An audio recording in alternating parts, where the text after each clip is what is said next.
Welcome to the Talkin Trash Addiction Recovery Podcast. We suffered in silence. Now we recover out loud.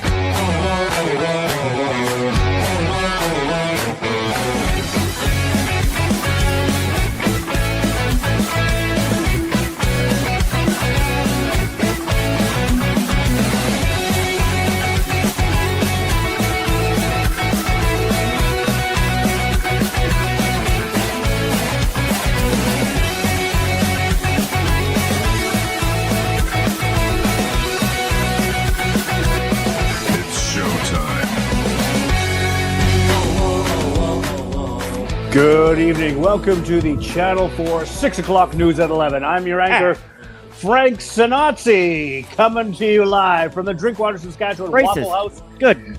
Thank you. And Farrier Services. Today's top story we are following. Ballet assembles across the world are now auditioning ballerinas over 6 feet tall because they don't have to stand on their tippy toes. Good evening, Talkin Trashers. Welcome to episode 233. We are welcoming into our studios Sober Papa Joey. He is 65 years old, coming up to 34 years of sobriety. He is a podcaster as well. He posts material 3 times a day, and author of a book called Don't Drink or Use No Matter What. So, and now to a man who tried to grow a herb garden but couldn't find the time, Jimmy Snyder. I heard the word herb. Herb. It's herb. Herb. Here we are talking trash. I'm not going to bore everybody. 232 is, it's not up yet. 33. Yeah. Right. 232 isn't up yet. I've been cutting it up and re-uploading it and watching it again and putting it up again, putting it up again. All I've been doing is that, and it's still not fixed up until now. So anyway, we suck all around, but we do some things right. But yeah, give me a break, people. I'm doing the best I can. Real quick, we have an announcement. Fuck them. No, all right, let's just do our preamble. The things that happened for this show to execute, I went through a lot today. All right, yep. All right, we do a preamble, see what happens after. Recover out loud.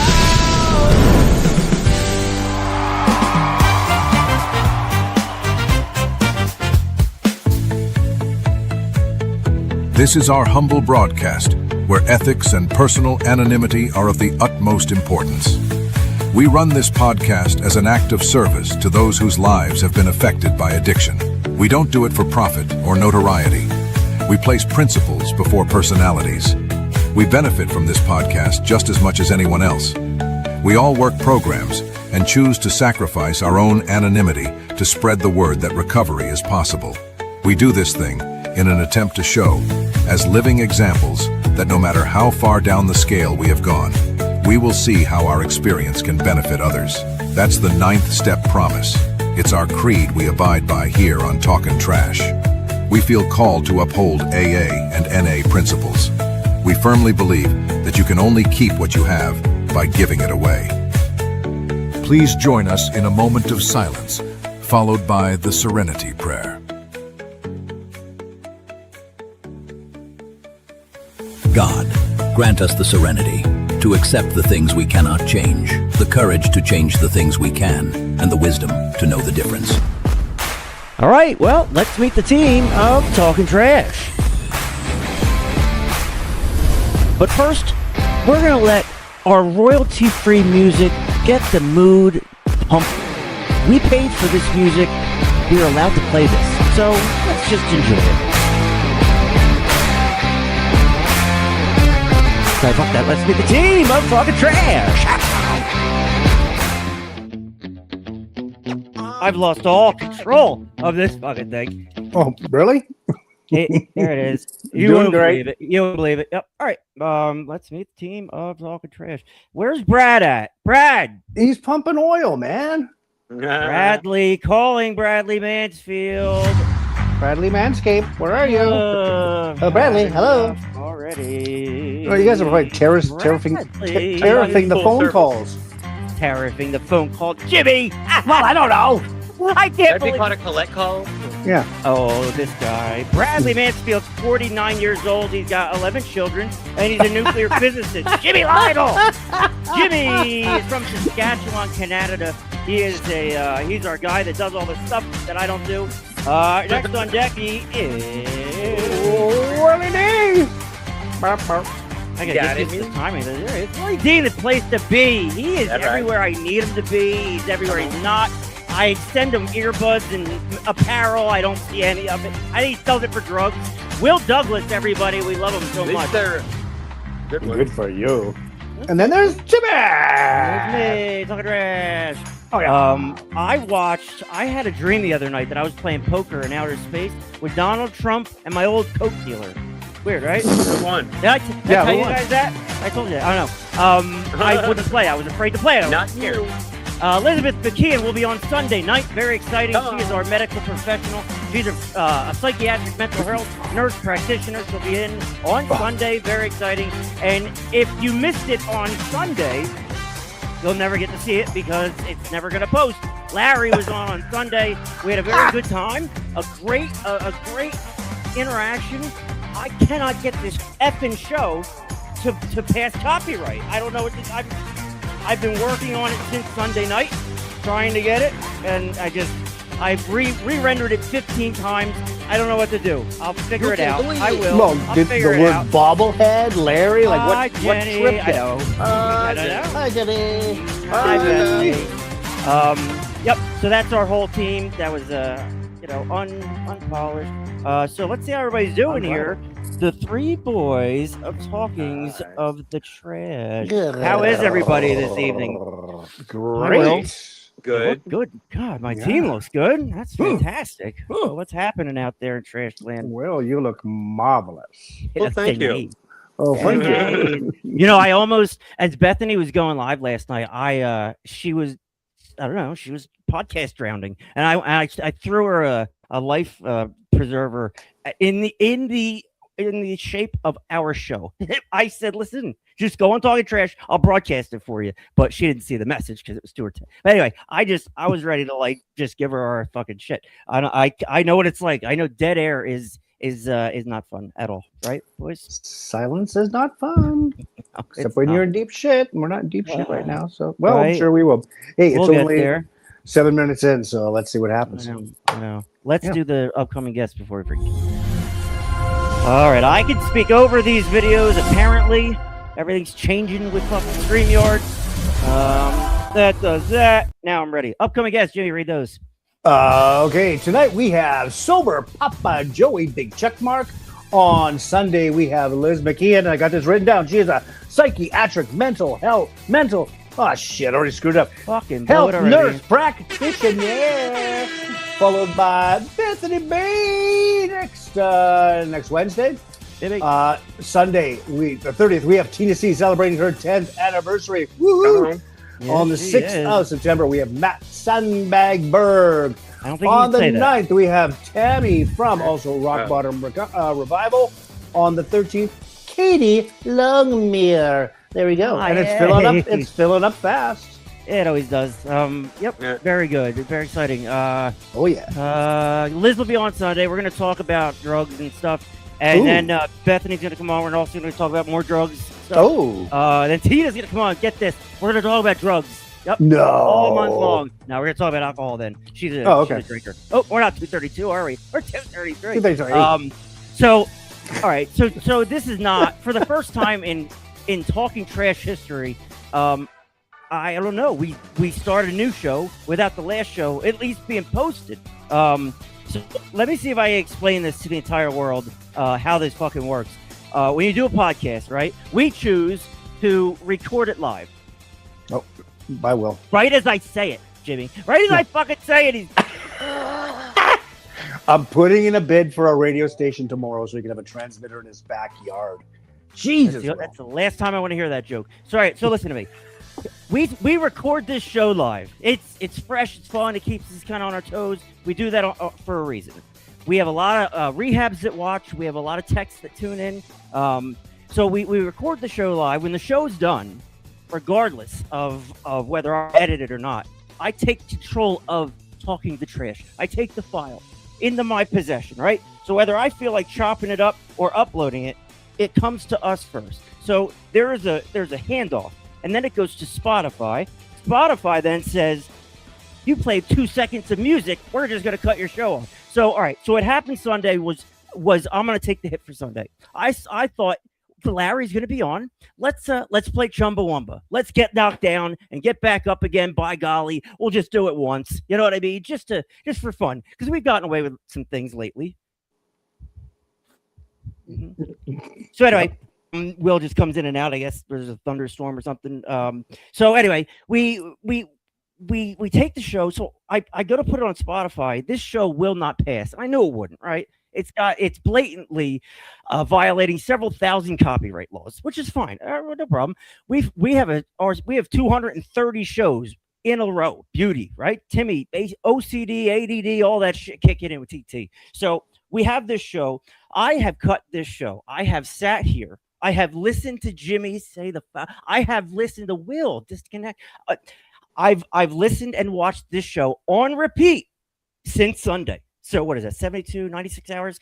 I'm probably gonna go insane, but I have been trying like hell to get this show to post, and it won't. So I'm a little worried that maybe we're like, repeat offenders, but I understand the first 5 or 6 cuts. The last 5 or 6, I don't understand. There's no music left in there. I'm just going to cut the show into 5 minutes and upload it. So anyway, that's what happens when you do a podcast. So right now, we were on top of the world on Sunday, weren't we, boys? Oh, Great. It was amazing. Great conversation, back and forth, the fans. It was awesome. I don't know. I play 2 seconds of Jenny from the Block or something. Who knows? And there's something keeping the show from going. So had to give up about an hour and a half ago and come back here to do this. But we were like, boys, we were awesome on Sunday. And now I'm like, should we just stop at 2:33 and just call it a night here? Because I don't know if I'm doing this right. It's been fucking crazy. So I'm sure it'll work out. But that's what I've been doing. I haven't slept. I am losing my shit. My cat got into my Zen garden. I left the drawer open. I was showing you guys. God damn it. So this show is life is more than the show. But when the show doesn't go up, everything stops. So I'm still on Sunday. It's still Sunday to me. So what I'm gonna do is I'm gonna shut the fuck up. I'm gonna ask you guys a question. We're gonna do the question, and we're gonna bring in Papa Joey. His name's not even sober. Papa Joey. It's on his birth certificate. Anyway, so we're going to ask our question, we're going to answer it, and we're going to bring him on because not being good guest host. What's something that you thought you had to give up when you got sober that you eventually realized you didn't have to give up at all? Jimmy, you're on the spot. Go. Not on the spot. It's easy peasy. I thought I'd never have fun again, and I'm having more fun than ever. What I thought was fun had to have my addiction involved, and it wasn't fun because it was isolation. Because all I did was create isolation and depression and anger and frustration and resentment. Yep. And now it's just pure joy, total pure joy. And it's totally, I can still make an ass of myself, but I can remember what I did. It doesn't cost me a hell of a lot. I don't have to buy the entire bar of rounded drinks. Where's my debit card? Yeah, exactly. And I don't have any dents in my car, and it feels really good. And good. I can actually express myself. So there you go. It's a good answer. I'll just real quick. I'll jump in. I feel the same way. I really did. I not that I thought I wouldn't have fun. I thought I'd never feel good again. I thought that was the best I could feel, and now I can't do that. And in my mind, my addict mind, I thought I'm never gonna feel good again. And in that childlike mind state, you don't realize what it's like to be an adult in recovery and look back and say, holy shit, I've come a long way. Feeling good wasn't about that instantaneous high. It's about life and doing the right thing and getting rewards. So our answer there is subjective. And for me, yeah, I never thought I'd have fun or laugh or I'm not like Jimmy. I'm not puppies and rainbows. It's not everything great, no. But things are good. You know what I mean? And for Tim to say that, Tim was trying to kill himself, so things weren't good. So yeah, things are okay. And I understand now what that means. That I couldn't understand it early in recovery. So all our friends in rehab, the 25 people that are actually paying attention and trying to see what's going on out there, guys, this is a chance for you to utilize stuff that you don't even will never be your disposal again, possibly. So, Will, what is your answer to that? I thought that I would have to give up the person or personality or my character as a person as I was, but then I Yeah. found out that I didn't have to give it up, but I wanted to change it, or I could make it however I wanted to, totally change it. But that's what I was afraid of. I was like, man, if I change, then like I'm gonna be like a douchebag. You know what I mean? You know what I'm saying? Well, But then I figured out that Oh, no. I can pick it, but I can let's say like kind of like an a la carte, like pick part of those things, the good and the bad. And I'm like, dude, all I had to do was design it myself, so therefore, Right. I don't know. I was tripping about something that was so like minor. Yeah, right. Yeah. If that We makes just any sense. so like so all we can say to those people that are 30 days sober and we're all 3 years sober, 4 years sober, just hang on. I don't know what else to say. You just hang on, and you know what? They say the statistic is 1 in 10 of you will make it. I think that's a terrible statistic, and I think we're probably changing that now as a society. But yeah, that's pretty much what was happening. That's what we were doing to people. 2000, 2001, 1999. We're just fucking killing people. Recidivism. It was crazy. Will, how many times have you been to rehab? Inpatient or outpatient or all together? Both. All together. Like 14 or something like that. Yeah. So like Or 13. That's my lucky number. Probably 13. there it is. Yep. There you go. That's his jersey number that he has. It's Come on. It's personalized. Come to his on house somewhere. So like for you, did it like anytime you relapse, you're playing with your life, right? You could have gone out or killed somebody. My God, Will, is he doing it on purpose? Are you doing it on purpose?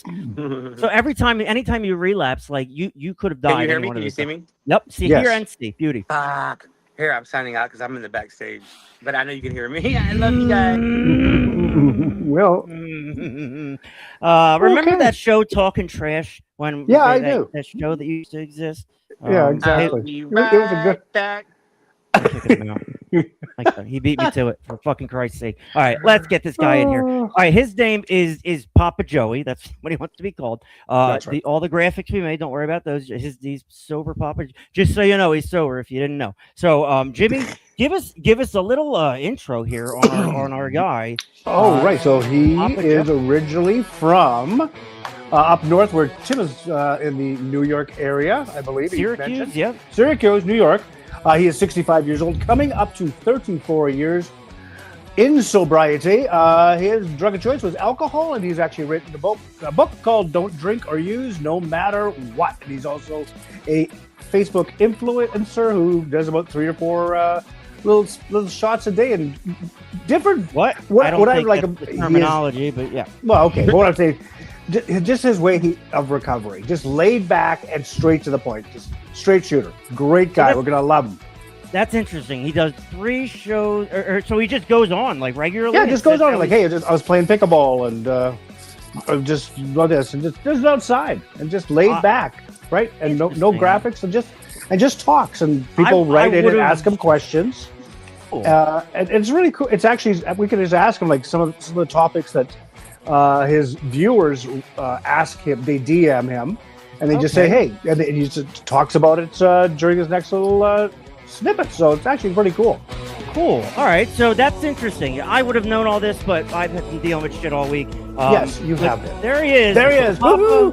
Papa Joey, welcome to the program. Thanks for putting up with us. Welcome.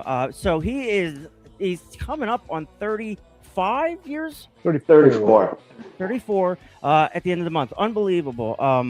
It's a lot of us that come into recovery early on. We see guys like you, and half of you guys were like, you guys don't understand us. And then there's like another half of you guys that seem to still keep it real, even though you've been sober 3 decades. And I can already tell that's kind of the guy you are. And we don't care either way. Everybody comes on. But like, how do you keep it relatable? And then I'd like to hear what your answer to our question, and then maybe we'll segue and you can tell us the story of Papa Joey. So, how you doing, my friend? We'll start with that.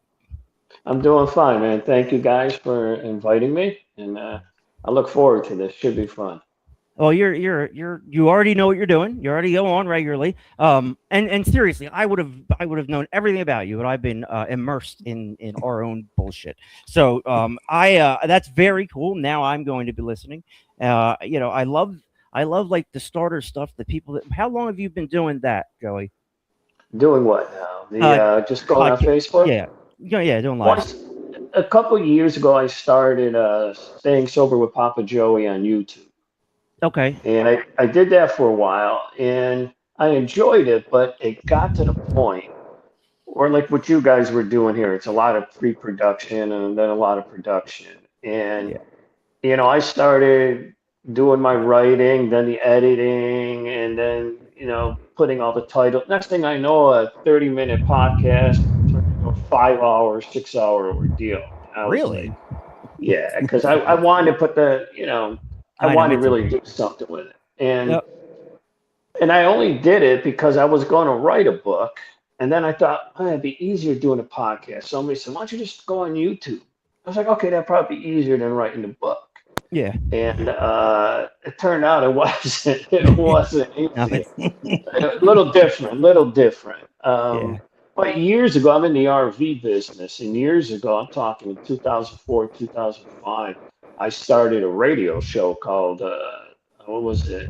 Um, RV Time with RV Joey and Rock and Rodney. Just a couple of guys talking about the RV industry. So, I did that and I enjoyed it. Yeah.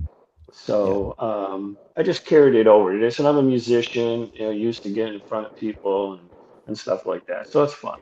I There's a think it's thrill fun. to it. I mean, we all, all of our problems are self-inflicted. There's really not any problems.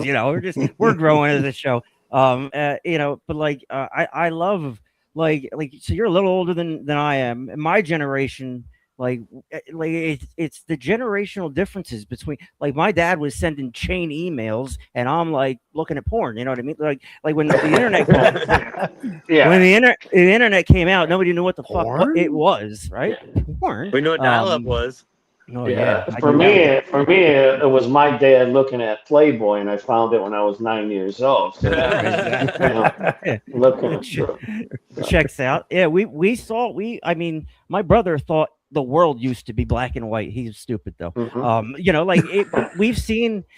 We're experiencing this technology explosion, but we're also experiencing like a recovery change, like a way to do things differently, do a meeting online, these online meetings. COVID spawned this whole online generation of shit, which is actually a good thing. But like you seem to have cashed in on the live part of things. You said people ask you questions and stuff during a show. Well, What's that like? well, so what happened was, and Jimmy will understand this because he's seen it. So I'll go on. I went on and I just talked, about how I got sober. Yeah. That's it, and what I did. And some people, I talked at, early on I went to AA and I talked a little bit about that. And then I had a job, and actually I got a job in an adult entertainment club, So I went in and I ran an adult entertainment club when I was in AA. And then I ended up being the manager, and it was, took a lot of time. Yeah. So the minute I said I left AA for a while, and then all the attacks came, the typical, Yeah. you're not sober, you're this and that. So There we go. I tried to avoid that. But it seemed like every time I posted something, it I tried to take it into my whole philosophy was, and even with the book, is try to get people who are struggling to get sober, to stay sober, to go get some help. I don't care where you get help. There you I really don't. I don't care where a person gets help, as long as they get help. And that's what my book was all about.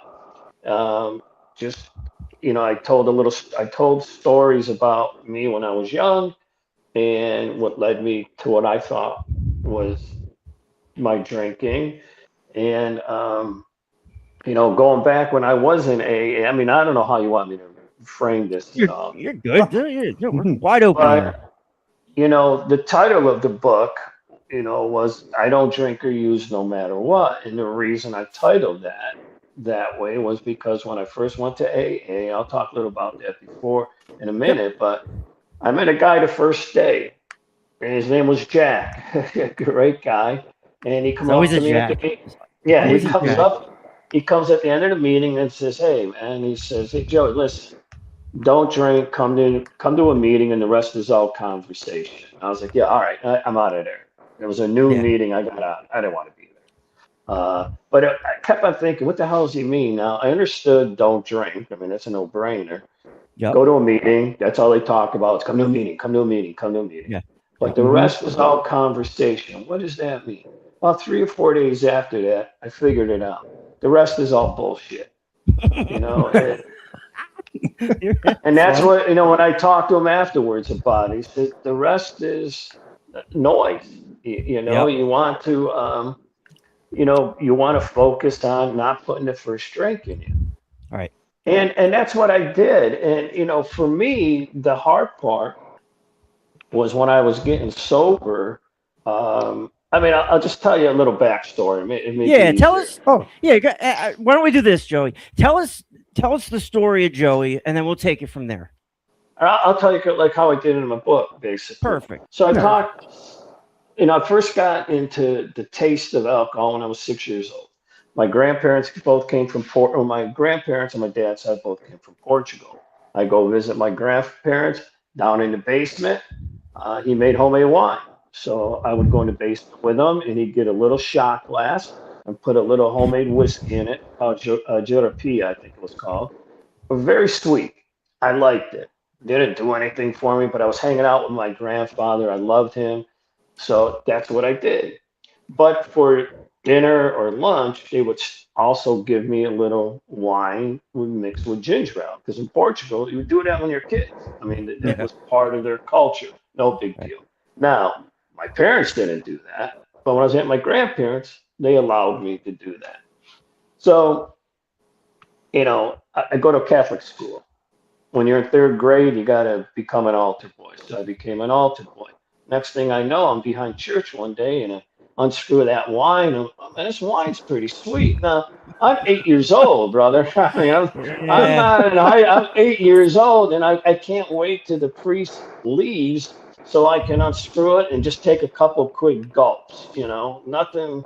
I don't know why I was doing it other than I Yeah. was getting away with it. And it tasted sweet. It was sweet tasting wine. Right. Started playing drums at the age of 6, taking lessons. When I was 12, I was good enough to join the musicians union. So I was playing out like weddings and parties at 12 years old. My mom had to take me to the gig, help me carry my drums in. And I'm playing with guys 40 years old, right? My dad's a musician, so I used to go and watch his band, and then I started playing with his band, then I had a trio. But back then, I would, sneak around someplace if I was playing a party and get a little beer or something and drink it. The next thing, I find myself in eighth grade bringing a bottle of whiskey to school. A little bottle of Hmm. whiskey in my backpack, or not, suitcase or whatever, with a backpack, whatever. So I hid it in the band room where I had my snare drum. So I used to leave class, go down the basement, and they always had bingo on Sundays because we go to a Catholic school and in a Catholic area, they have bingo. And Sure. bingo has soda. So I'd go and break into that room, grab some Sprite, pour a little whiskey in it, and I'd have a highball, when I was in eighth grade, and All get right. back up to get back up to class. But something happened in seventh grade to me. I found out I was into sports back then. Yeah, Yep. it was football, baseball, and basketball. That's Right. what we did. A group of us. All of a sudden, I find out in seventh grade when I'm taking a physical to play basketball that they found a heart murmur. So then I had to go see a specialist, and then the specialist tells my parents can't play sports anymore. He's got a problem with his valve. So no running, no nothing. And that was like somebody just hit me in the gut when my mother told me. I mean, it destroyed me. And not being able to play on the basketball team. And, for a long time, I thought I was this broken kid. Mm. Um, And at one point, I heard my parents talking to another couple that was at our house, and they didn't know, I was listening or whatever. And I heard them tell my parents told this couple that they were afraid because, they were afraid that I was going to die because of my heart condition. So I heard that, and I didn't tell anybody, I didn't do anything, but I just internalized it, thinking, what's going on. So I ended up in high school. I played in the band, so I was known as the drummer of the school and everything. But for me, my release was getting, drinking on the weekends. And back when I was growing up, it was pretty easy to get booze. Oh, I yeah. always had somebody to get beer or some whiskey or whatever. Sure. So, I mean, I'm not going to get into all that, but I drank heavy in high school Yeah. and didn't get in any trouble. My father told me when I went to high school, you better never let me catch you smoking or drinking. I was good at it, so he never caught me. So, and I was smoking, which was stupid because I got a heart condition. Here I am smoking and drinking. It doesn't make sense. Yeah. Got out of school, played with a bunch of bands, and I just spent most of my time drinking, playing music, and chasing women, and not necessarily in that order. Well, however, Right. well, those three things were the main thing. Yep. Um, all my jobs I had to work jobs that allowed me to drink. I had to be able to get out at a certain time so I could go out and drink Right. or go out and, fool around with some women and stuff. But I ended up, I'll fast forward everything. Met a You're good. woman, You're good. You're good. met this woman. She knew I was a drinker, and she was younger. I was 24. She was 18, I think 19. Her father lived across the street from us. Ended Attaboy. up, yeah, ended up, getting her pregnant, and I did the right thing because I came from my father told me this, and Tell him. he says we were out to a bar. And so he says to me, I won't tell him my ex-wife's name, but he says, so what are you going to do, now? I said, what are you talking about? He says, would your girlfriend? I said, didn't I do enough? She's pregnant. I mean, well, what can I Yeah. do? He says, well, let me tell you this. If you marry her and you get divorced, she's considered a divorced woman. If you don't marry her, she's considered a used broad. That's how they talk back then. Yeah. So I thought about it. We got married. Um, I was still drinking and, playing music and stuff, not chasing women because I was married. Um, they had a second child. And one day, I mean, I'll fast forward everything. We ended up moving to Florida because I came down here to go to film school. And I wanted to come alone for the first 6 months and then have my wife and kids join me after my first 6 months. Because I was 31 years old at the time. I was always a lousy student, but I wanted to come and do this.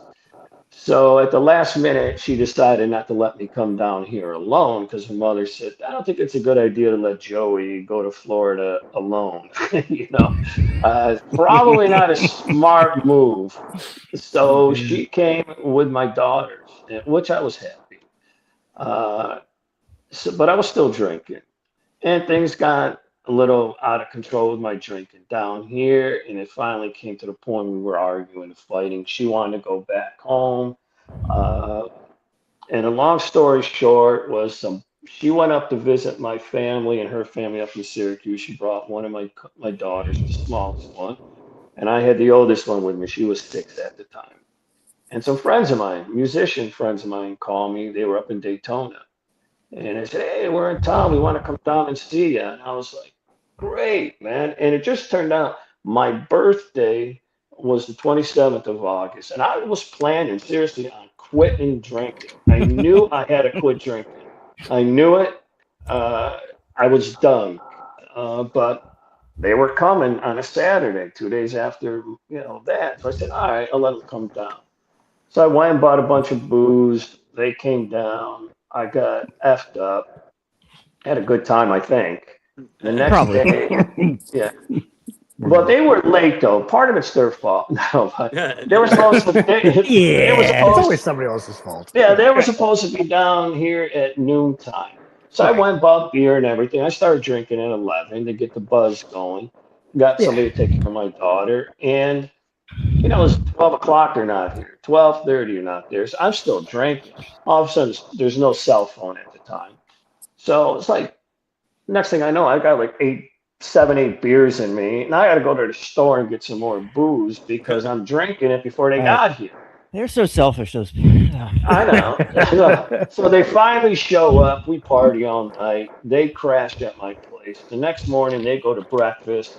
They said they'll be back. They never came back. And I was, what's, I'm shocked. yeah, Really. I was, what's going on? Because I drank with the guitar player was a good friend of mine. We drank all the time. He was a good friend of mine.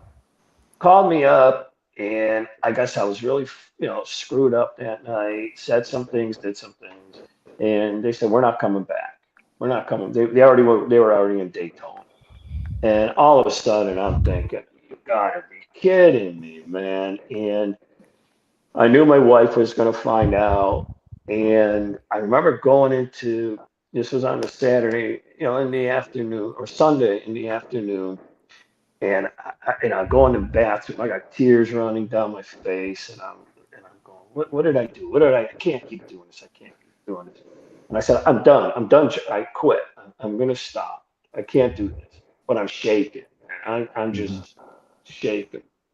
So I had to go get something to drink. So I go to the refrigerator, open up the refrigerator, and there's 4 cans of beer left in the refrigerator.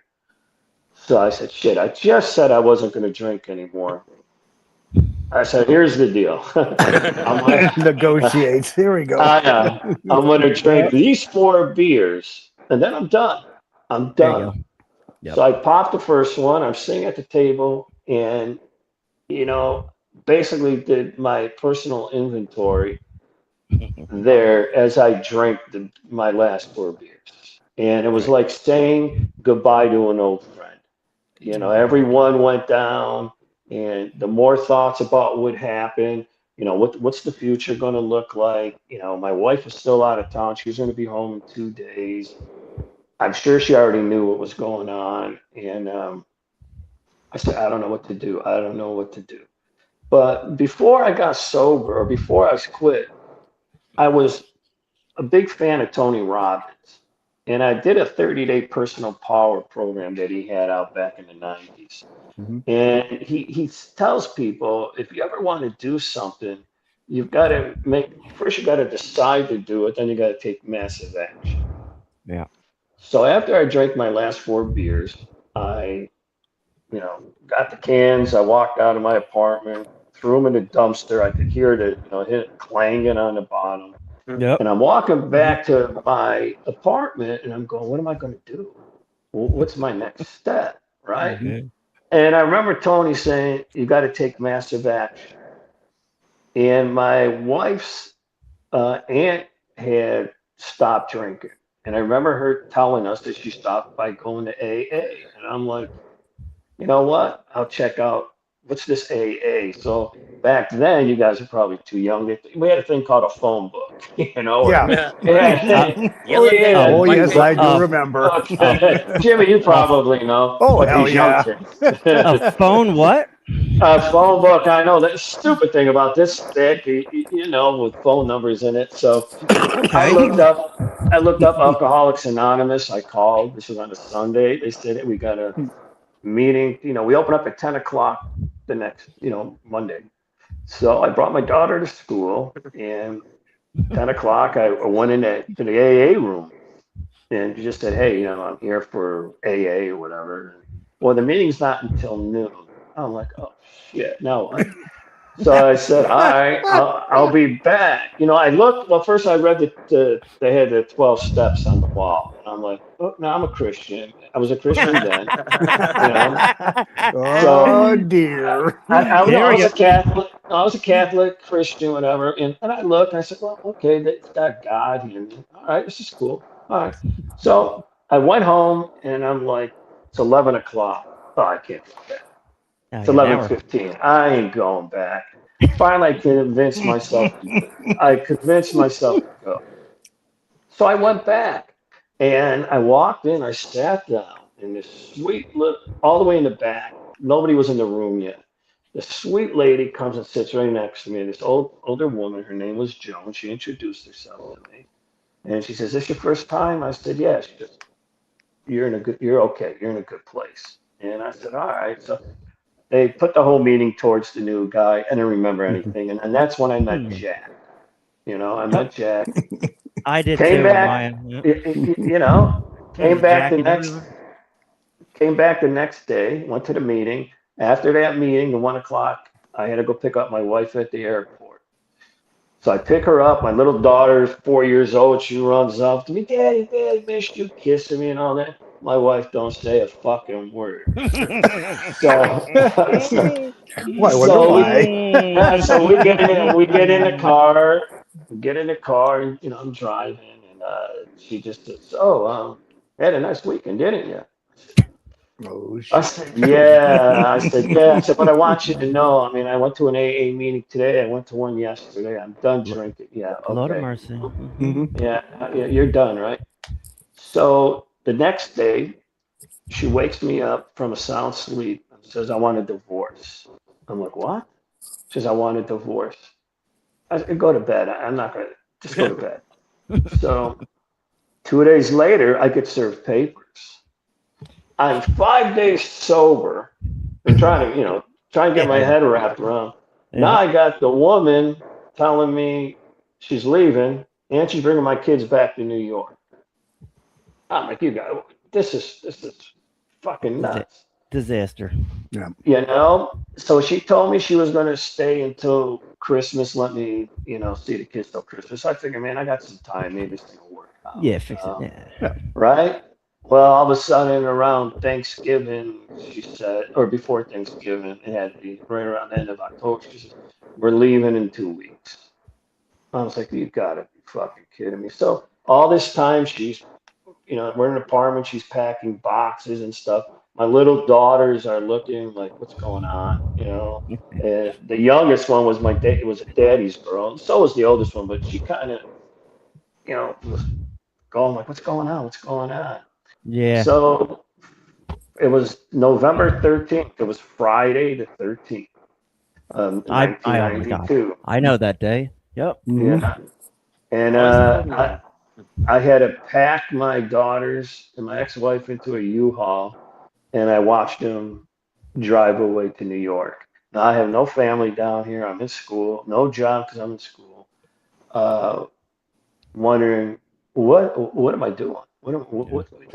I thought I was going to be bettering myself by coming down here and going to school. I quit drinking. I thought that was going to be a good deal, and everything's fucking falling apart. So, got through that night. My family called, and I was talking with them. I was a basket case. So Yeah. I went to sleep, and the next morning I got up. It was on a Saturday. I knew there was a 10:30 meeting. But it was a 10:30 to 12. I think it was 10:30 meeting, and I figured, like, I'm gonna go do something, keep busy because I was anxious. And I saw clean the apartment, which I'd never done before. So Hmm. I uh, I go to the kitchen. I think the cleaning supplies got to be underneath the sink. So I open the cabinet, and way in the back, there's a Sure fucking bottle enough. of there's a bottle of vodka from my last night. I'm like, shit. I pulled that vodka out, and I was like, nobody's gonna know. And now the tears are flowing. The pain in my gut is, when you break up, everything's screwing up. Yep. I Yep. grabbed the glass, I grabbed that bottle, and I'm like, nobody's gonna know. My family won't know. Nobody in AA is gonna know. I can do this. I can do this. So I poured it, and it was like Jack was standing next to me.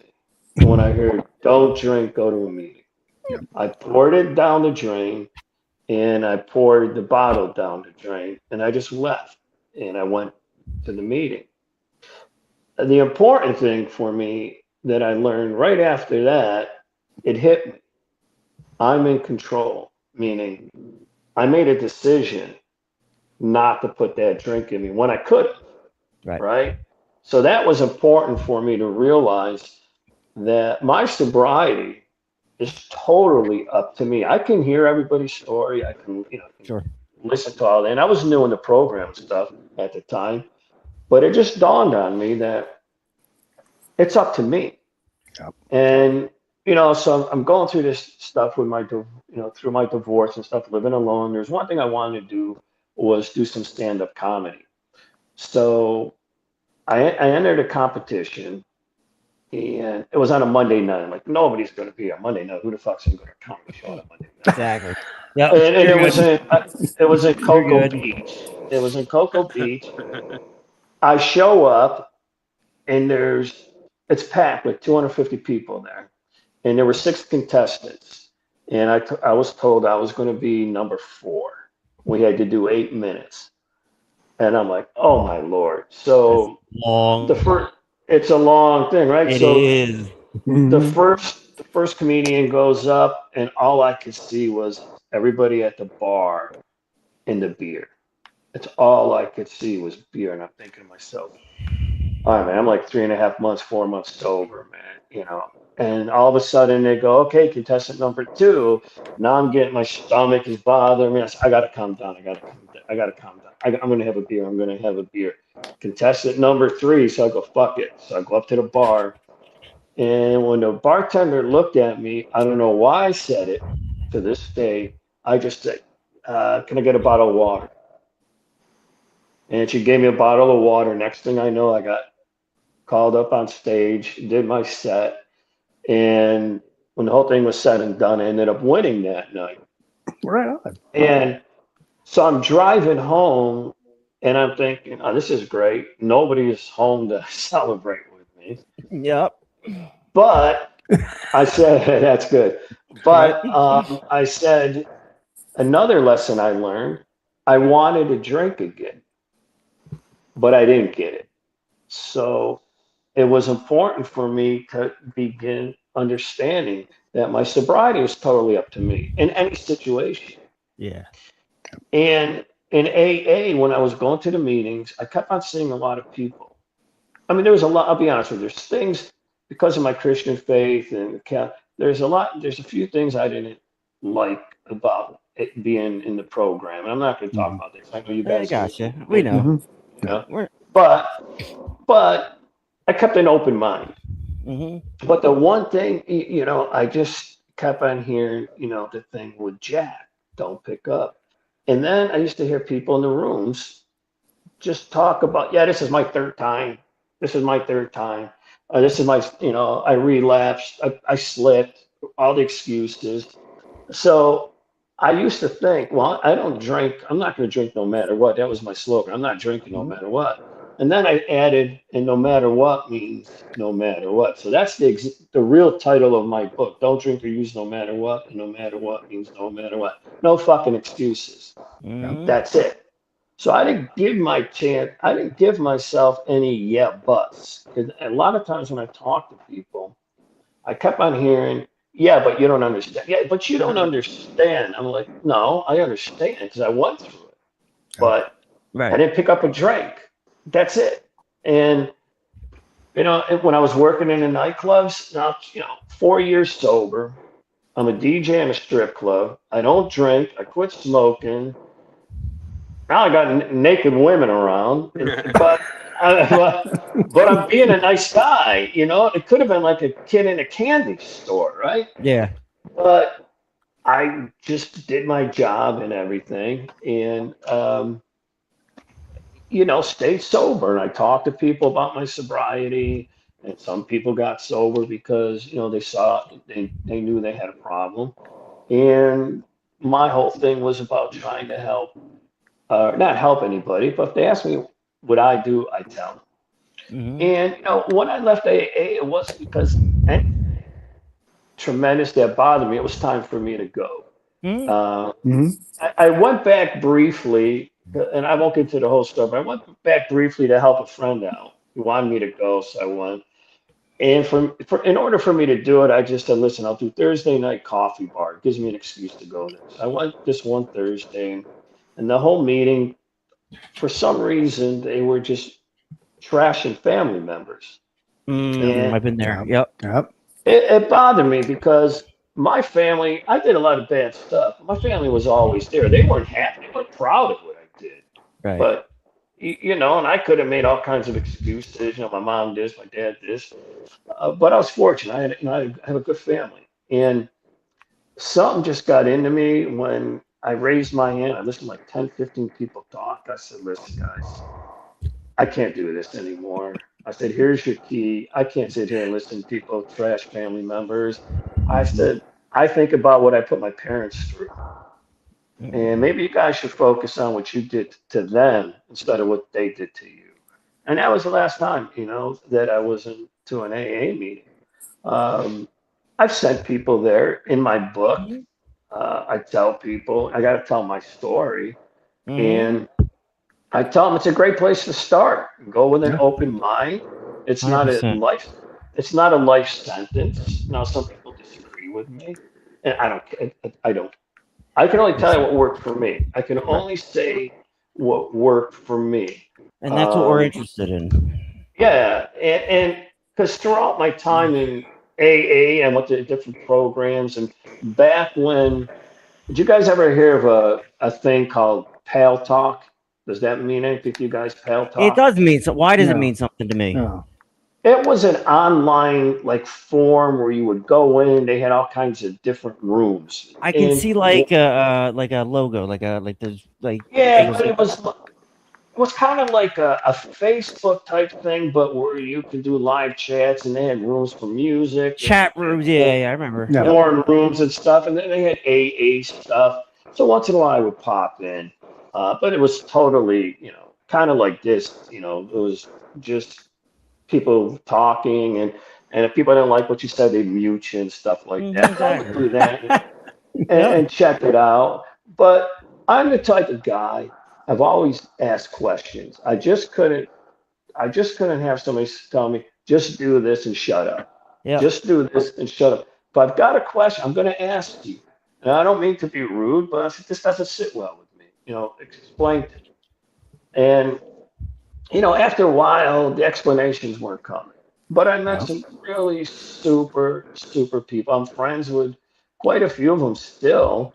After I wrote my book, the first person I went to was a lady I got sober, which is 2 weeks. She's got her sobriety date was 2 weeks before mine, and I sent the book to her. I said, I need you to read this to make sure, and she did for me. But my whole thing, and I'll tell the hard part. So I had my daughters. My oldest daughter came to live with me, and yeah, she ended up getting around some, kids that she shouldn't have been in I with do. in high school. But she left home and didn't graduate high school and just got into the drugs. And she was proud of me because every year for my sobriety date, when she was living with her mom, she'd call, send me stuff, cards, and my youngest one too. But my oldest one was so proud, and she got caught up in the drugs. Went to jail a few times, got arrested a few times.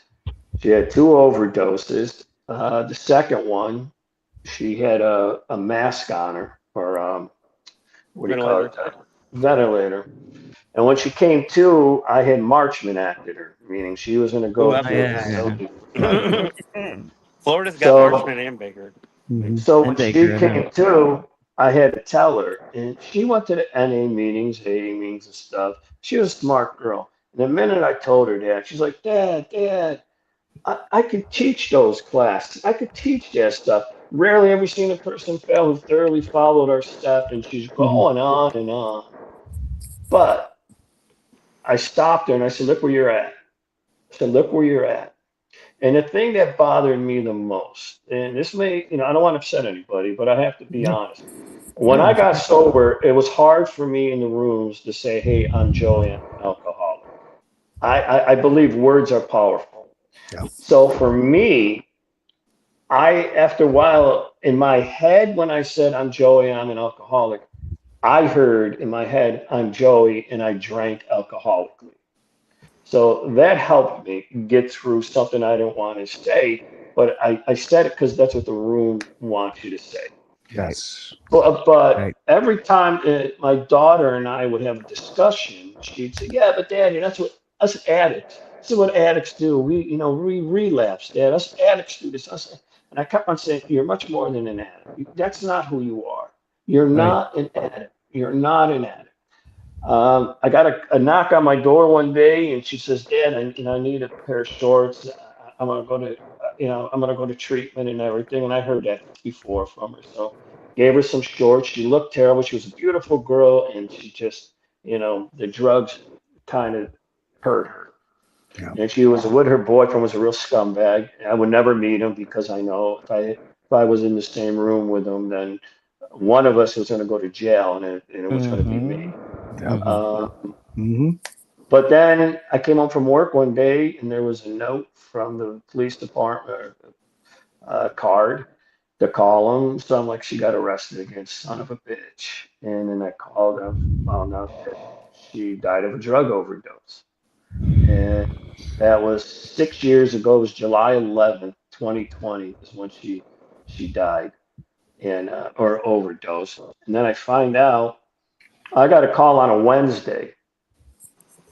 They told me they found her on a Monday, but they couldn't identify her um, from her uh, for whatever reason, identification purposes.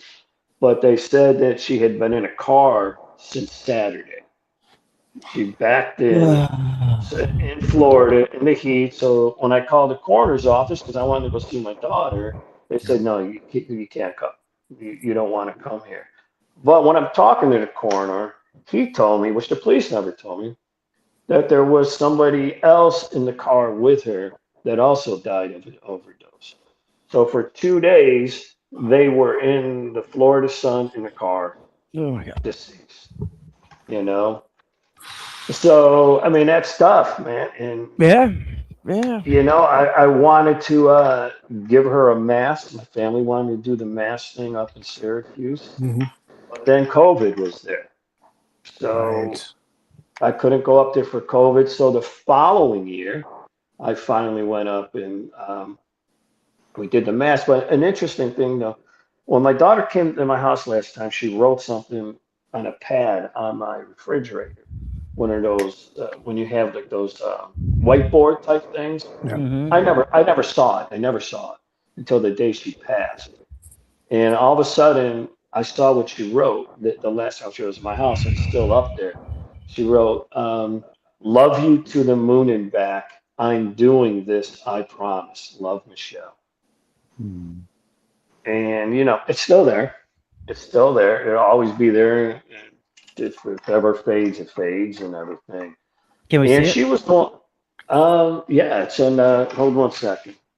I don't know if you could see it, but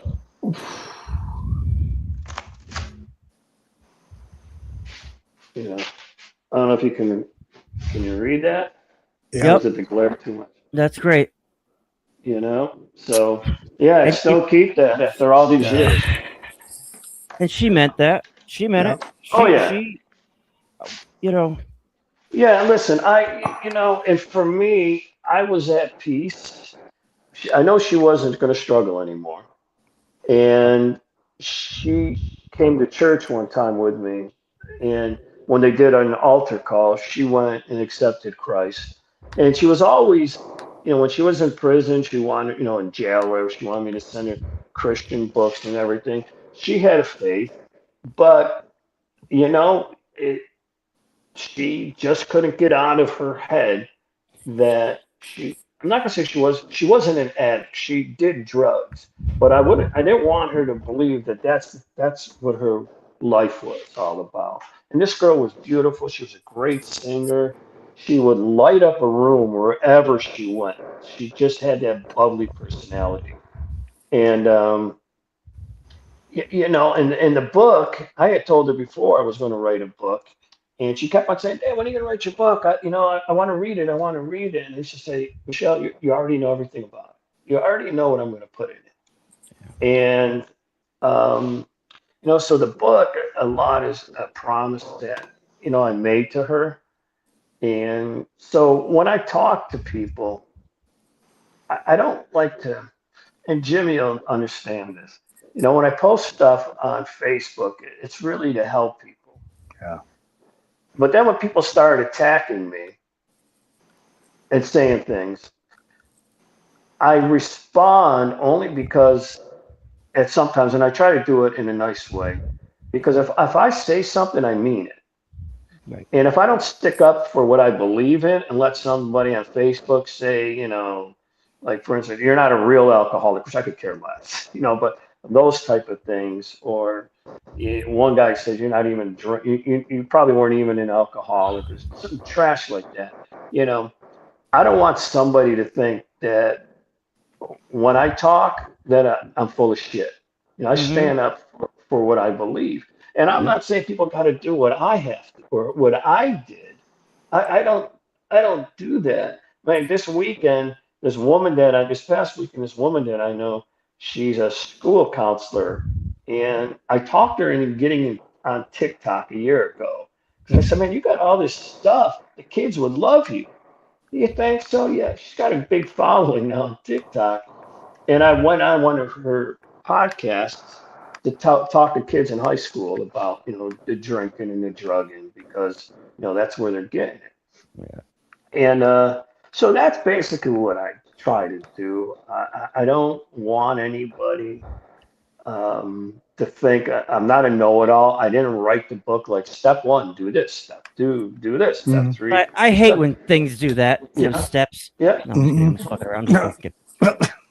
I know. No, everybody's different. I don't, Yeah. you know, here's what works 100% of the time. You don't drink or use no matter what. No matter what means no matter what. That'll keep you sober and clean. Now afterwards you got to do something.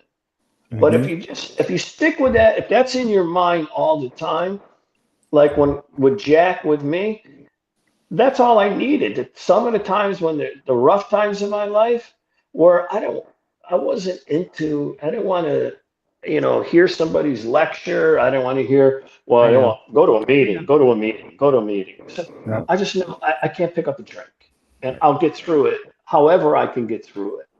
And that's the kind of what I try to put out there for people or for Joey, people. it rings so true with me. Not a counselor, a tech at like maybe the first or second rehab I went to, and her name was Miss G, and every rehab has a Miss G, right? Well, she's black, she's like a little heavy, but she don't tell you where to go. No, I can't smoke there. That's your But mama. yeah, right. But she's heart of gold, one of those. And Mhm, she would always say that she just don't pick up no matter what. She would say those very words, mhm, and she would say if you don't pick up you can't use, and yeah, I heard it, and I left the rehab. Things happened years later, and I was in such a bad place. I'm a dirty drug addict, dude, from Philly, bro. Like mhm, I'm not good in Philadelphia, and like I remember I was in such a bad place that all I could remember was don't pick up no matter what.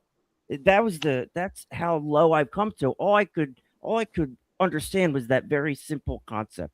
If I don't pick mhm, up, I don't use. If I don't use, I can't overdose and die.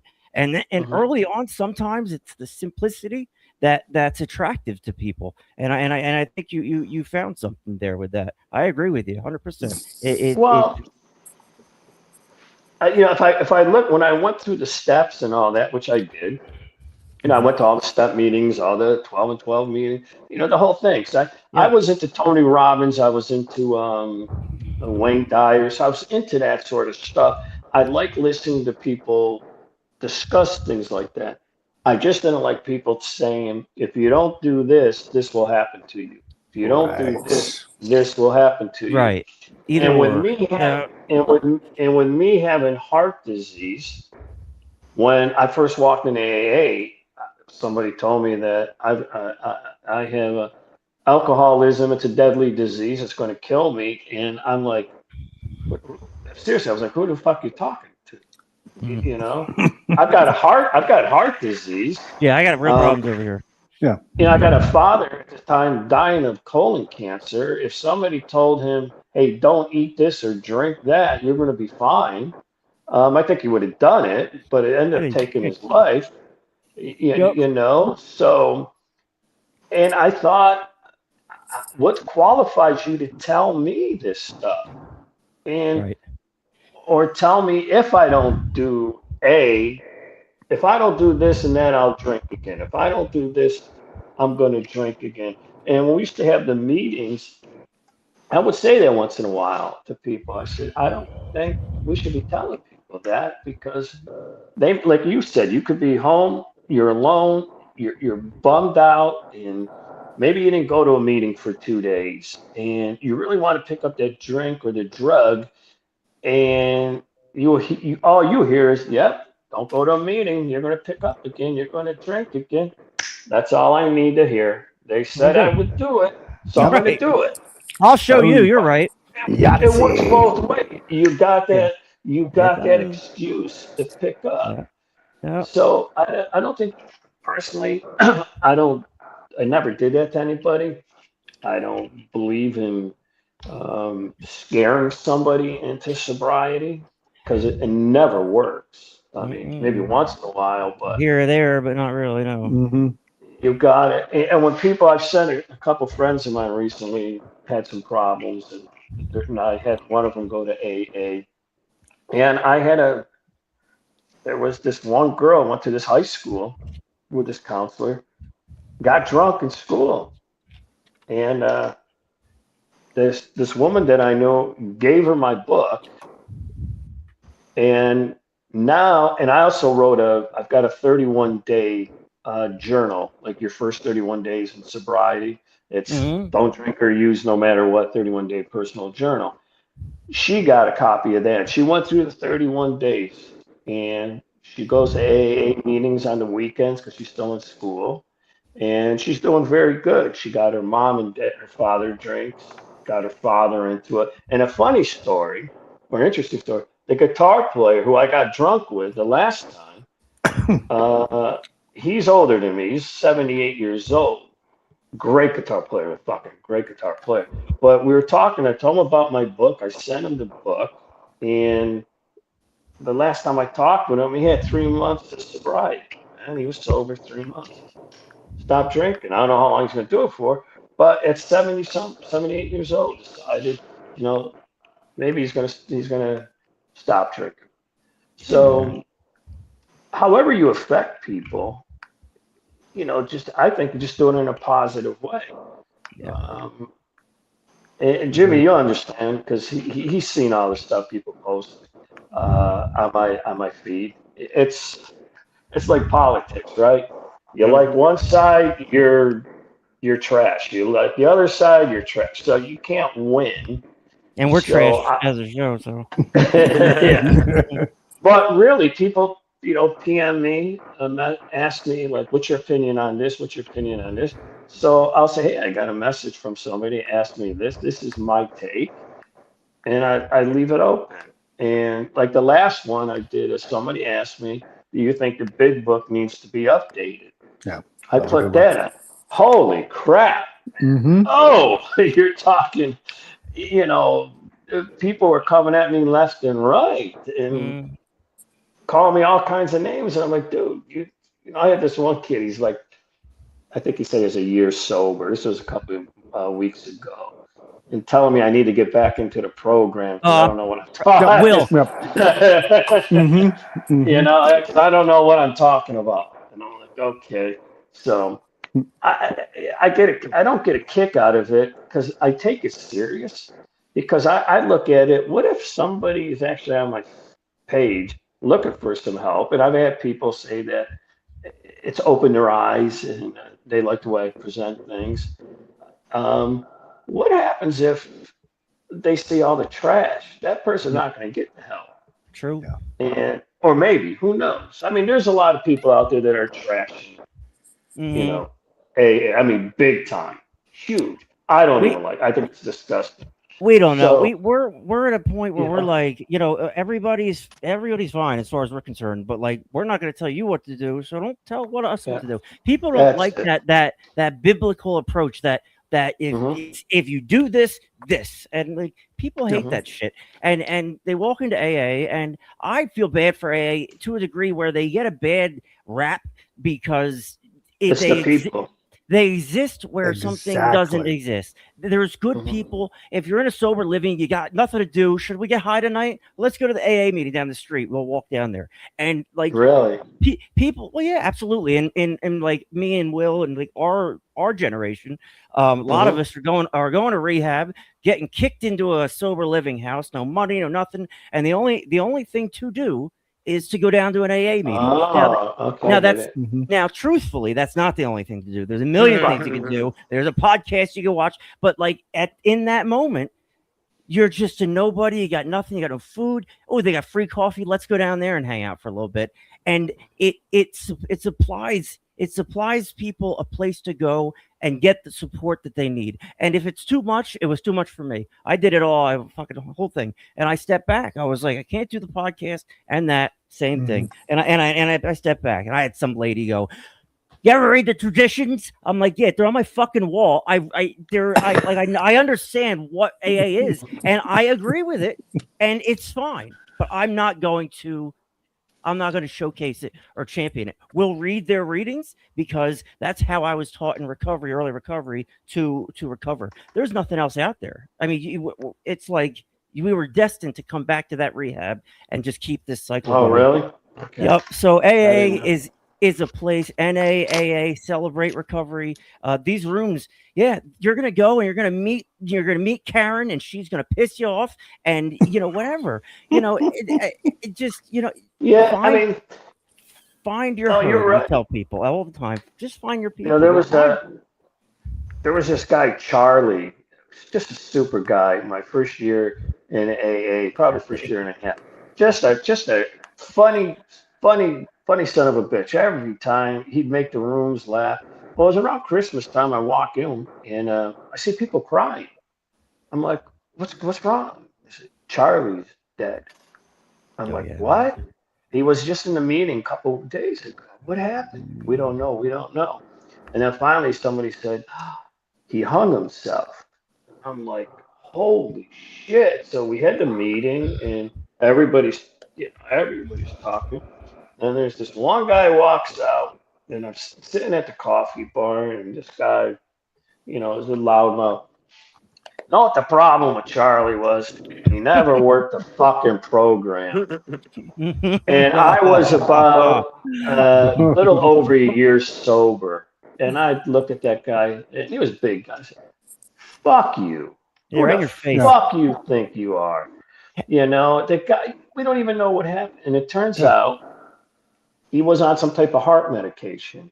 And that heart medication that he was taking triggers, unfortunately, suicide. And I know that to be true because my uncle brother, because he was my uncle, my mom's sister's husband. Her brother ended up doing the same thing. He hung himself, and he Jeez. was on some kind of medication. But when you hear people, yeah, they weren't working a program. Yeah. What are you talking about? Hmm. Hey, Will, What real quick. program? Will, when you saw somebody question me, how did I handle that? Well, Get ready for the show. That was Did what? great. Oh, it was. I loved it. Will loved it. Holy shit! We went to an AA camping thing, and the girl that I invited, Oh shit. I didn't. Here we go. The girl that I invited, I didn't want to sleep with. I had no interest in. And at 11 o'clock at night, I'm like, man, my back hurts. I hate fucking life. And she's like, maybe you should go get another AA meeting. And I'm like, Oh yeah, that'll that work. was it. Yep.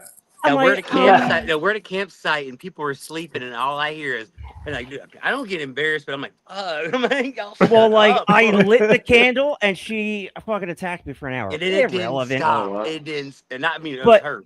And she relapsed 3 weeks earlier. And I'm like, I'm like, who are you to? I'm like, anyway, we were in the entire campground, and then we did a podcast the next morning from the campground, and everybody's showing up. It's fucking ridiculous. The shit we do when we're early in recovery. I don't know, man. It felt like my heart was in the right place. I wanted to help somebody who was struggling, and it just all fucking blew up. But I hate that. Everybody hates being told, you're doing it wrong, and this is going to be the consequence. Nobody wants to hear that fucking shit. People want to hear. They want to see that you're doing it right and getting benefits from that. That's typically projection from those people. What they're doing. Right. Yeah, right. So it was like the first time I went to they basically made me, you got to come to the dance. We're having an AA dance. You got to come. Oh, those are. So I walked in, and it was like high school. The women on one side, the guys on the other. Right. And lights are on, and the ladies comes up to me, come on, Joey, let's dance. We can still have fun. And I looked at my buddy, and I said, I'm going. And there was a nightclub down the road, and I went to that nightclub. I was about 7 months sober. I just went to the nightclub. I wasn't drinking at this. I just couldn't see, me in that atmosphere. Nothing wrong with it, but I'm not going to force myself to have fun because, hey, I'm sober, Yep. But it's fun. It's funny, Joey. I have a 3D animation of cartoon Joey doing the moonwalk. I just can't pull it up right now, but I'll bet you could tear it up pretty good. So like, what happened from that? Like we've been to those. Oh my God, they're brutal. So you went to a strip club to get away from the meeting. No, I didn't go to strip club. I just went to a regular dance club. I'm a musician. I've been playing drums for years. So I was there to band live music, and you can actually see people have fun. Yeah, the strip club. Matter of fact, I got that gig because there was my best friend in AA. He was about 10 years old. He was an investor. He actually owned the property of this club, and the place got burned down, and they were rebuilding. I had a painting business at the time, small, just trying to while going to school, and he said, "Hey, such and such is looking for a manager. Why don't you go and apply?" I said, "I don't want to work for the strip club. That's not me." And then about a week later, he says, "Hey, they're looking for a DJ. You're a musician and everything." I said, "Yeah, I'm a musician, not a DJ." And he basically said, "Hey, listen." He's like, he told me, he says, "I got a lot of money in this place. I'd like to have you inside, keeping an eye on it." So I went, they hired me, and it was a good lesson too, because I totally thought about the women differently when I worked with them. A lot of them were actually decent people, just trying to make a buck to support the kids and everything like that. You got the drug addicts and stuff like that. Mm-hmm. But I ran a clean club, and I was kind of proud. I made some money, and it was good. But I had to get out of that business after a while because it does wear on you. Mostly the customers, because the guys can, be jerks. And then I was partners in a regular club for a little while, but it was all music related because I just like playing. I like playing live music. I've been to a strip club once. I don't care for it. I just don't. It's not my thing. I have 2 daughters as well. Our story aligns quite a bit. Mm-hmm. We share a lot of the same similarities. Thank you so much for coming on our little podcast. I appreciate it. It was fun. It was fun. Your book again is "Don't Drink or Use No Matter What," and no matter what needs no matter what, Papa Joey on Amazon. You were great tonight, my friend. Thank you so much for coming on here. Thank you. We appreciate you. Awesome. And thank you. Stay in touch with us for sure.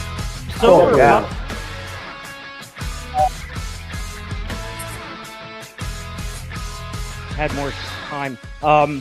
Jimmy, did you get to read any of his books? I haven't. I've ordered it.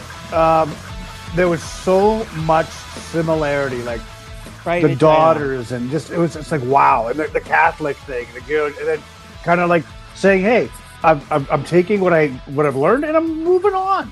Not saying, and then of course all the haters and everybody else like that. Like I'm at that point right now with the whole correctional stuff, and people are like, "Oh, everybody's jumping down my throat," and I'm like, "I did what you told me to do.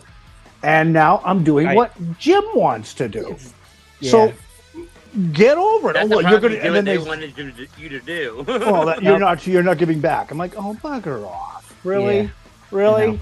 Don't, Jimmy. You know what? You'll see their true colors, and then you'll be like, oh my god. Okay. Well, I have. And See it's ya. like, yeah, but I'm having more fun now. People are people, Jimmy. You know, AA, NH, you know, Walgreens, whatever. People are people, and like we have an atmosphere of like nobody's gonna do that here. We're not gonna get angry. I'll get angry at like Will or like the StreamYard or whatever.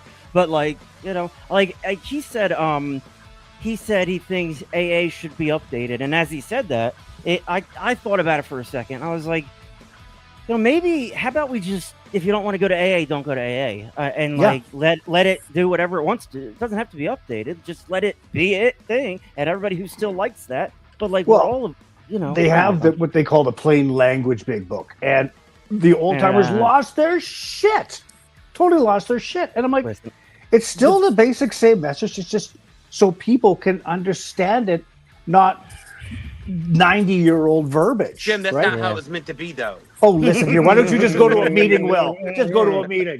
Yeah, you might want to do steps again. Yeah. I just, I hear, you know, Facebook can be very hateful, and you don't, you know, just ignore that shit. You know, breed positivity. You know, like, you know, you got beautiful guys like Will come on here twice a week for you to make you happy. And that's a big, love you a long time. I love you. Let's take a couple minutes. That was a long one. So it was good. It's funny. There's a lot of people watching. I saw the attendance was higher than usual, and like the comments are zero because people are listening. Right. It's funny how each show is different, and you know, whatever, it is. But actually, thank God I still have his number, because I'm going to say, hey, can we talk like maybe on the weekend? Because there's so much I want to talk to him about, like the similarities, like having the two daughters. And I look when he's talking about his daughter that passed, and I look at my mother-in-law who's had two children pass because of the disease of addiction, and all like it just being isolated. But he just doesn't pick up. Right? Yeah, that got me too. I was not. And I'm like, holy shit! His and daughter does, and it's like, holy crap! Like the intestinal, what's the intestinal? But the courage, you know, courage and strength, and he just says, hey, it's up to like we make the decision. We have free will. We do, and free willy. Woo, free willy. I just. You know, I don't know if I come back from that, to be honest with you. And I remember when I was at recovery, and people are saying, well, what if this happened? And they're already pre-planning their relapse. And it's like, oh, yeah, well, my mom died. Well, time to drink. Or, oh, my kid's in jail. Oh, time to drink or time to use. And they just have this checklist, and he just rolls with the punches. And it's just, life just goes on. He's cool. You know, he's older. He has his own style. I'll have to check him out. I'm not real. He's 3 years older than me. He's got 34 years, and he's talking about stuff. Like, I'm sure when he first went, they were still smoking in the rooms. Well, there's a place in New Jersey that you can still smoke in the rooms. Yeah, I mean, but like he's seen some shit. But like, man, like he took us through his story. He was pretty thorough, and like I kind of went with him, and like. That's hard, man. That was a hard life, and he wasn't making excuses. He was just laying it out. He owns his own shit, and he just says, "Well, you know, if this what people are saying, well, you have no idea, or if this happened to you." Yeah, well, and I've heard that so many times from people. If this happened to you, you would have gone back out too. Right. It's just hypothetical. Well, but I can't. I don't know, because that hasn't happened to me, and I have a great support group, which is you and everybody else. And it's not just, you just go to a meeting. I'm just everybody. And I'm not slamming it. Like he said, he's very humble. Like what he has is, what he does is little, they're like maybe 3 minutes long. He always says he never offends anybody, but he takes on the topic. Like he said, the topic today was, should AA be updated? Yeah, and I looked at the comments, and it just blew up, and people were just tearing him a strip. You have people supporting him. That's both sides, right? Yeah, that's life. We're all gonna die. Who fucking cares? You know what I mean? Exactly. So, like, I just don't want to fight with anybody anymore. I've done fighting. You know what I mean? I've done fighting. Well, you just reach a point in your life, and especially for me, I've earned the right to just say, fuck it. Excuse my French. I'm filling in for Brad.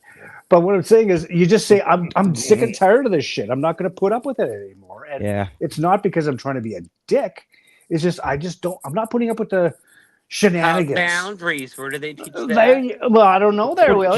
Jimmy's a slow learner on boundaries. I know that. We've gone through this whole thing, and I just, Jimmy puts himself out there, and he deserves a better fate than that. But you know what? You live, you learn, you move on. Fucking do it. Do what's good. Do what isn't good. Don't do what isn't good.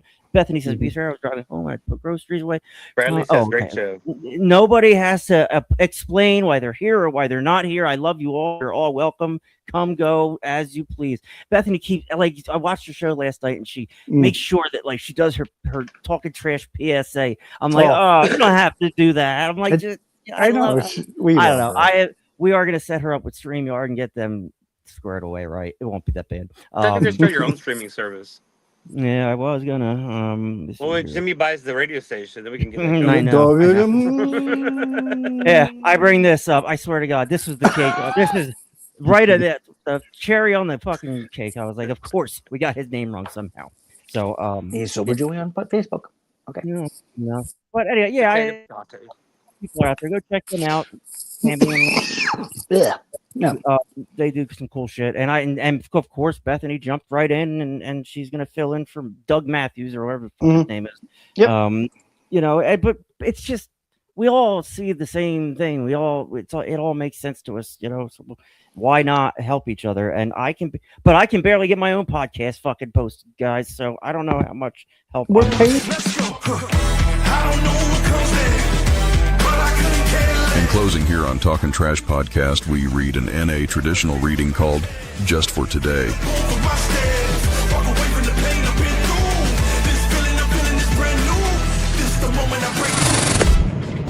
This is the moment I break through.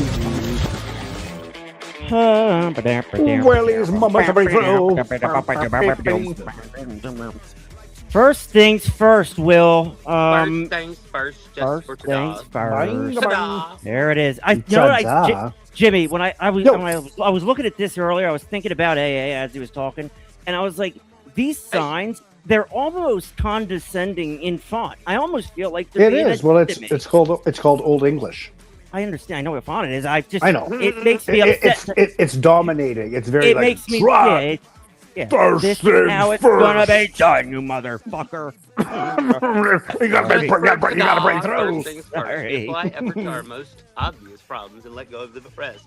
We do the job at hand, and we progress new opportunities for improvement for themselves. Shut up. Basic text, page 56. What's that about a hand? It's what? been said the recovery is What'd you simple. call me? All we got to change is everything. That can seem a pretty tall order, especially when we first arrive in Narcotics Anonymous. After all, not many of us showed up at our first meeting because our lives were in great shape.